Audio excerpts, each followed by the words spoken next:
जय गुरु जी। आपका अनंतम अनंतम शुक्राना गुरु जी महाराज। गुरु जी से मैं शायद 21 या 22 में जुड़ा। इसमें थोड़ा कन्फ्यूजन है, लेकिन मैं गुरु जी से जब भी जुड़ा हूँ मैं उन्हीं में खो गया हूँ। जुड़ने के बाद मन में एक अजीब तरह की शांति का अनुभव हुआ और मैं वरुण मित्तल अंकल जी का धन्यवाद करना चाहता हूँ, क्योंकि इन्हीं ने मुझे गुरु जी के बारे में बताया। शुरू में मैं थोड़ा हिचकिचाया क्योंकि गुरुओं में मुझे विश्वास नहीं था, लेकिन गुरु जी साक्षात महाशिव हैं और शुरू से ही पूजा पाठ में मेरा ध्यान बहुत ज़्यादा रहा है। शायद इसलिए मैं गुरु जी से जुड़ गया।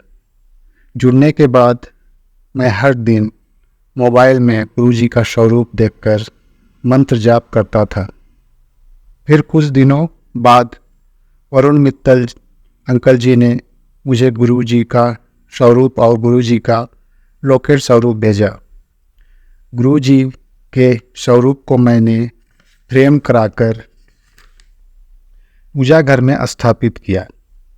गुरु जी का सत्संग और शब्द मैं YouTube में सुनता रहता था। सत्संग सुनकर गुरु जी के बारे में मुझे बहुत कुछ पता चला, जिससे कनेक्शन और डीप होता गया। और जब भी मैं गुरु जी को याद करता हूँ या मंत्र जाप करता हूँ, उसी समय मुझे बटरफ्लाई दिख जाती है। रोज फ्रेगरेंस अभी तक मुझे नहीं आई है। गुरु जी को मैं मिश्री और जल प्रसाद का भोग लगाता हूँ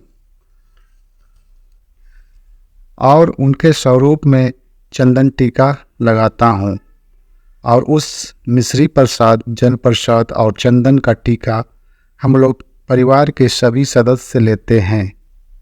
मुझे ऐसा लगता है कि हमारे घर में पहले बहुत ज़्यादा नेगेटिविटी भी थी, लेकिन ये करने के बाद हमारे घर से नेगेटिविटी दूर हो गई है।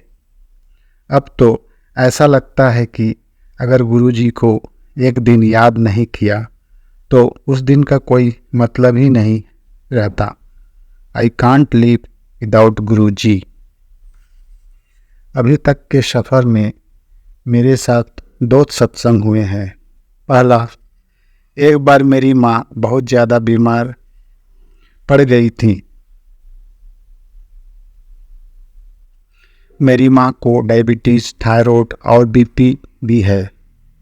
माँ कुछ भी नहीं खा पा रही थी और जो भी खाती थी वह वोमिटिंग के जरिए निकल जाता। हम सभी बहुत परेशान हो गए।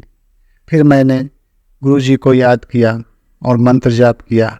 उसी समय एक बटरफ्लाई माँ के शरीर के इर्द गिर्द घूमने लगी।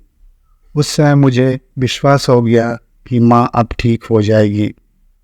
फिर हम लोगों ने माँ को लेकर हॉस्पिटल गए और डॉक्टर के देखने के बाद डॉक्टर ने 3 दिन के लिए एडमिट कर दिया और 3 दिन के बाद माँ पूरी तरह से ठीक हो गई। दूसरा सत्संग मेरा ये है कि एक दिन मैं गुरु जी को चंदन का टीका लगा रहा था, और जब मैं चंदन का टीका स्वरूप से लेकर अपने में लगाने लगा, उसी समय स्वरूप में गुरु जी का स्वरूप आ गया। मैं बहुत खुश हो गया। अभी तक मैं बड़े मंदिर नहीं जा पाया हूँ, क्योंकि गुरु जी के मर्जी के बिना हम बड़े मंदिर नहीं जा सकते। मुझे विश्वास है गुरु जी हमारी ये इच्छा जरूर पूरा करेंगे। अब मैं अपनी वाणी को विराम देता हूँ। जय गुरु जी। आपका अनंतम अनंतम शुक्राना गुरु जी। जय गुरु जी।